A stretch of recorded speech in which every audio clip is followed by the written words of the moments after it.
있다 이런 걸 상징해주는 그런 어떤 것들을 해주는 데 필요한 화제들이었어요. 자, 주산 산신령은 지역민이나 언론의 관심을 갖다가 하는데 굉장히 유리했고 자신들의 정당성을 뒷받침하는 다양한 논리와 논문으로 활용했어요. 이게 바로 MBC TV에서 내가 캡처한 건데 MBC 뉴스에서도 요새 주민들이 이거 가지고 데모를 한다, 이거 가지고 굉장히 힘들어한다 라는 프로를 찍을 때 꼭 이 모습을 갖다가 보여줘. 주산 산신령이 노하셨다. 그 다음에 이거는 TV조선에서 나온 건데 인터뷰할 때 보면은 그 옆에 배경이 뭐야? 주산 산신령이죠. 이건 주산 산신령을 딱 보여줌으로써 이게 문제가 뭔가 이 풍력 개발로 인해서 벌어지는 문제의 핵심을 갖다가 짚어주고 그것의 방어 논리를 갖다가 보여주는 핵심적 수단이 이 산신령이라는 걸 알 수 있어요. 이런 식으로 민속은 현재적 필요에 의해서 끊임없이 단순히 과거의 문제가 아니라 끊임없이 현재적 필요에 의해서 재발견 될 수 있다는 측면들을 갖다가 주목을 해야 될 것 같아요. 그래서 특히 사회적 약자들에 의해서 전략적으로 채택된 노래는 자신들이 내적 결속을 강화하는 동시에 기득권이나 지배 권력에 대한 상징적 저항의 힘을 만들어낼 수 있다는 점을 주목을 해야 될 것 같아요. 그 다음에 자신들이 지켜야 될 주장이 성스러운 시공간임을 상징적으로 대면에 보여주는 핵심적인 수단이었어요. 자, 그러는 과정에서 또 마을을 지켜야 되는 논리를 개발해야 되잖아요. 그 과정에서 그동안 마을 사람들이 자기 마을이 얼마나 소중했는지 몰랐는데 그 마을이 얼마나 소중한가를 갖다가 발견하게 됐어요. 왜냐면 우리 마을을 지키기 위해서는 우리 마을이 왜 소중하니까 파괴하면 안 돼 얘기를 해줘야 될 거 아니야. 그런 과정에서 그러니까 친환경, 환경 파괴적인 개발에 대해서 친환경, 우리 마을은 진짜 깨끗하고 자연환경이 잘 보존되어 있고 이런 마을이라는 걸 갖다가 자료를 찾아가지고 증거를 만들고 그럼으로써 주민들이 스스로에 대해서 스스로 마을에 대해서 긍정적 인식을 갖게 돼요. 우리 마을이 우리도 몰랐는데 이렇게 깨끗하고 희귀한 동식물들이 많은 지역이구나 를 깨닫게 돼요. 사람뿐만 아니라 희귀한 동식물들이 더불어 살고 있는 곳을 강조함으로써 언론의 관심과 여론을 환기시키려고 해요. 자, 이게 그런 어떤 표현인데 이게 뭐냐면은 주민들이 환경평가 보고서를 검토한 거야. 주민들 중에 좀 비교적 젊은 사람이 환경평가 보고서를 넘겨가면서 거기서 일부러 누락된 거야. 희귀동물들, 천연기념물, 멸종위기종 이런 것들이 우리가 마을에서 봤는데 왜 얘네들 여기서 빠져있지? 라고 생각해서 노트에다가 대고 꼼꼼하게 정리를 한 이 자료예요. 그 다음에 페이지를 보면은 이게 이제 그 주민들이 이걸 증명하기 위해서 이런 사진을 찍은 거죠. 워낙 이것도 천연기념물이고 이건 월드미술기. 그 다음에 이게 잘생겼죠. 이게 뭐죠? 멍이. 이게 수리범이거든요. 이게 천연기념물이고 멸종위기 위기종인데 이게 되게 재밌는 게 오늘날 작년에부터 홍대마을 수호새가 됐어요. 주민들이 이 새가 우리 마을을 지켜줬다라고 해가지고 수호새로 지정하는 행사를 벌이고 잔치를 벌였어. 그 얘기는 조금 이따가 할 건데 어쨌든 이 사진으로 인해서 굉장히 중요한 역할을 했어요. 이 사진이. 이 새가. 주민들은 저항의 논리로서 마을 생태에 대한 지식을 재구조하고 희귀동식물들이 발견 때마다 주산 산신령이 도와줘가지고 나타났다. 뭐라고 그러냐면 뭐가 발견되면 아니 그동안 안 보이던 것들이 이 국회의원이 보낸 보좌관이 사진을 찍기 위해서 보냈는데 그날따라 갑자기 나타난 거야. 마을에 이 부엉이가 나타났어. 그러니까 주민들이 뭐라고 얘기하냐면은 이건 산신령이 보내준 부엉이다. 실질적으로 여기가 공사중지 워낙 잘못이 많아가지고 공사중지 명령을 받았거든요. 환경부에서. 그 다음에 부엉이가 사라졌어. 그래서 주민들이 뭐라냐면은 저한테 만났는데 만나가지고 이 선생 진짜 뭐 산에 뭔가 있는 것 같아. 뭔가 산신령이 있으니까 이런 일이 벌어지지 이렇지 않고서는 이렇게 될 수가 없다고. 뭔가 주민들의 전통에 대한 믿음, 전통 신앙에 대한 믿음이 강화되어지는 측면들이 이러한 것들을 통해서 경험합니다. 이를 통해서 주산은 반드시 보존해야 될 가치가 있는 것이며 풍력발전, 건설 단계활동의 정당성을 주장하는 근거로서 활용이 되고 있는 곳 마을 시공간에 대한 긍정적 인식과 형성이 관계되고요. 우리 마을은 희귀동물도 있고 때묻지 않고 파괴되면 안 되는 곳이다라는 그런 것들을 주민 스스로 인식하게 되는 계기가 되겠습니다. 그러다 보니까 이게 홍계마을은 워낙 유명해졌거든요. 이게 워낙 그 잘못하는 부분들이 많아. 건설업자 쪽에서 좀 폭력적이고 무자비하게 불법을 갖다 저지르면서 행한 일이기 때문에 이 풍력에 관심 있는 언론, 정치인, 학자, 일반인들이 이 마을에 대해서 관심을 표명하고 방문하는 게 증가했어요. 특히 환경부 장관 청문회 할 때 이 마을이 사례가 됐어. 대표적인 난개발 사례로. 이게 이렇게 문제가 된다. 주민들이 이렇게 돼가지고 시위하고 있는데도 환경부 장관 뭐하냐라는 식으로 청문회에서 화제가 됐고, 그 다음에 국정감사에서도 이 건이 홍계마을 난개발 건이 문제가 돼가지고 환경청이라든가 산림청이라든가 국정감사를 받을 정도로 문제가 많은 사업이었고, 그 다음에 이렇게 되니까 이제 막 여론이 나빠지니까 진짜 고위 공무원들, 그 환경부 차관이 이 마을에 직접 방문했어요. 뭐 청장들은 많이 왔고, 산림청장이라든가 환경청장들 많이 왔고, 환경부 차관이 이 마을 회관에 와가지고 주민들 얘기 듣고 가고, 그 다음에 몇 개월 지나서 환경부 장관도 이 마을까지는 안 왔지만 이 마을 뒤에 풍력발전단지 들어가가지고 주민들 얘기를 들었어요. 사실 이런 조그만 시골 마을에 환경부 장관, 환경부 차관, 청장 이렇게 오는 게 쉽지 않잖아요. 그만큼 이 마을이 전국의 풍력발전단지의 핵심적인 지역으로, 가장 화제가 되는 지역으로 부각이 됐는데, 그렇게 되기 위해서까지 과정은 굉장히 험난했죠. 주민들이 아까처럼 싸웠기 때문에 그게 가능했죠. 그래서 주민들이 어떤 이제 인식들이 생기냐면은, 그 전에, 싸우기 전에 농민들과 틀린 농민들이 됐어.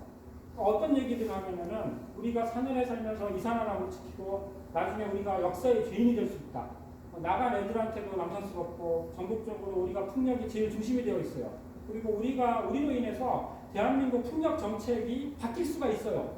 그러니 너무 기죽지 말고 내 재산 내가 지킨다고 생각하고, 내가 안 지키는데 누가 지켜주겠냐. 우리가 싸우니까 주변 사람들이 도와주지 않느냐. 그러니까 우리 힘들더라도 조금 더 싸워보자.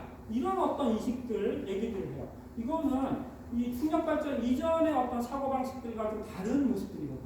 이런 모습들이 사람을 갖다 각성시키고 변화시키는 모습들이 나타나는 측면 역시 굉장히 중요한 측면이라고 생각합니다.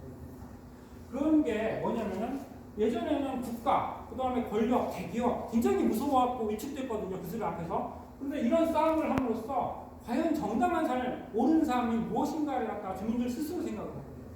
그 다음에 어떠한 삶이 건강한 삶인가? 우리가 권력 앞에서 굴복하는 삶이 건강한 삶인가? 혹은 그들과 싸워서 우리의 권리를 쟁취하는 것이 옳은 삶인가? 이러한 어떤 인식들이 주민들에게 나타나기 시작하고, 그 다음에 아까 반복되는 얘기지만 마을이라든가 공동체가 그전에는 몰랐는데 이런 일들을 겪고 나니까 얼마나 우리 이 마을이 소중했다는 걸 갖다가 재찾게 됐죠. 그 다음에 또 하나 중요한 거는 사회의식의 형성과 연대의 중요성이 인식되는데, 이제 이 마을도 사실은 보수적인 분들이 많아가지고, 과거에는 뭐 다른 지역 밀양 같은 경우에서도 이런 일들이 있었잖아요. 근데 그런 거 보면서 남의 얘기였는데, 이 사람들이 이런 거 보면서 남의 얘기 같지 않다. 아이고 저 할머니들은 얼마나 힘들까. 우리도 이렇게 힘든데 저 할머니들은 얼마나 힘들까. 그런 어떤 사회적 이슈들에 대한 공감 의식들이 나타나고 있다는 측면들도 굉장히 주목할 만한 것 같아요.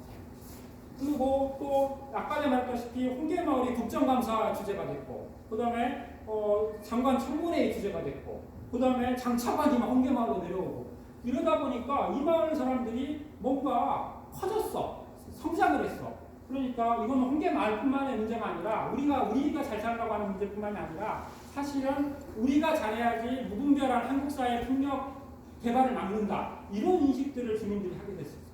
이런 어떤 변화들이 나타나고, 이런 걸 통해서 자신들의 어떤 소명감과 그에 따른 긍정적 자기 인식이 관찰되고 있어요. 이런 측면들이 저는 민俗학적으로 굉장히 중요한 측면입니다. 그래서 저는 이런 연구들, 그러니까 그동안의 민俗학이 물론 안 그러신 분들도 있는데, 저는 조금 특수한 케이스인데, 굉장히 과거에 대한 어떤 문화에 집중한다기보다는 지금 이 순간에 벌어지고 있는 그런 어떤 현상에 대해서 민俗학이 조금 더 열심히 접근해야 된다라고 생각을 했고, 그런 결과들이 이런 연구로 이어졌고, 그 다음에 이런 연구를 하기 위해서는 주민들과 굉장히 친밀해야 돼요. 저는 실질적으로 이 마을에 한 1년 정도 있었는데, 주민들이 아이고 이 선생 저기 미안하지만 우리 마을로 주소 좀 옮길 수 없겠어? 한 명이라도 있어야지 싸우기 좋으니까. 그리고 힘이, 내가 많은 일을 해주진 않았지만 옆에 누군가가 있는 것 자체가 이분들에게 굉장히 큰 힘이 돼요. 또 제가 뭐 잔심부름도 많이 해주고 뭐 했는데, 이런 어떤 그 주민들과 교감을 갖다 저는 이 연구를 통해서 할 수 있었고, 그 다음에 그걸 통해서 농촌 주민들의 내면 세계를 갖다가 이해할 수 있는 한 계기가 되었던 것 같아요. 자, 이러면서 저는 농촌 민속학이라는 것이 농촌의 현실 문제와 농민들의 고민을 공유하고 그들의 입장을 반영하는 학문으로서 물론 풍력 발전이 나쁜 건 아니에요. 풍력 발전도 좋은 측면들이 있고 풍력 발전이 친환경 대체 에너지로서 굉장히 훌륭한 측면들이 많아요. 근데 그거의 장점을 연구하는 학문들이 있어요. 다양한 학문에서 그걸 연구하고 있죠. 반면에 그것 때문에 피해를 입은 사람도 누군가는 연구해야 되지 않을까? 저는 그게 민속학의 하나의 역할이라고 생각합니다. 그래서 연구 대상, 농민들, 농촌 주민들, 어민들 그들의 입장을 대변하는 학문으로서 민속학의 가치를 누구한테 인정받느냐면 주민들한테. 주민들도 처음 민속학자가 오니까 민속학이 여기 왜 와? 그랬는데 자기랑 같이 이렇게 하면서 이게 왜 중요하고 민속이 어떤 식으로 활용되는 거 설명해주고 하다 보니까 민속학이라는 게 우리는 옛날 팩해 묵은 것만 연구하는 줄 알았더니 이게 정말 우리에게 필요한 학문이구나 라고 민속학의 가치를 주민들이 인식하기 시작했어요.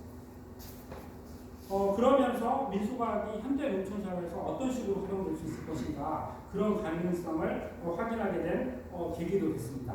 이걸 통해서 저는 민속학과 학부학생들한테 그래요. 민속학이 전통을 연구하는 것도 굉장히 중요하다.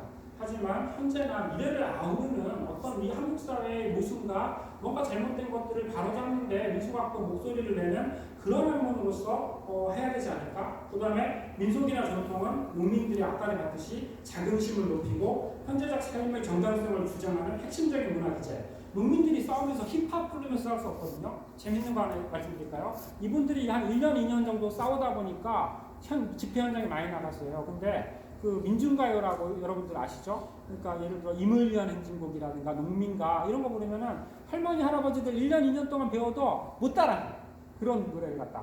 젊은 사람들은 금방 배워서 따라하는데 그분들한테는 익숙하지 않으니까 1년을 들어도 그런 노래를 못 불러요. 그런데 이런 민속을 산신제 지내자 그러니까 아이고 그건 내가 잘하지 하면서 적극적으로 우리 금줄치서 막을까요? 그거 우리 그거는 이렇게 해야 돼 하면서 주도를 하면서 자신들의 문화를 갖다가 재발견하는 그런 어떤 모습들이 보인다는 측면은 굉장히 중요한 것 같아요. 그런 걸 통해서 이 주민들이 우리 마을은 친환경적이고 지속 가능한 이런 개발 방식이 아니라 뭔가 한 번 이렇게 훼손되면은 100년, 200년이 돼도 복구가 안 돼요. 왜냐면은 이거 풍력 발전 세우려면은 땅을 30m를 갖다가 파야 돼요. 거기다 콘크리트를 붓고 그러고서 이걸 박아야 되거든요. 그러니까 그게 수명이 한 30년 정도 된대. 그럼 그 이후에는 어떻게 할 건데요? 한 번 파괴된 거는 복구가 안 되거든요.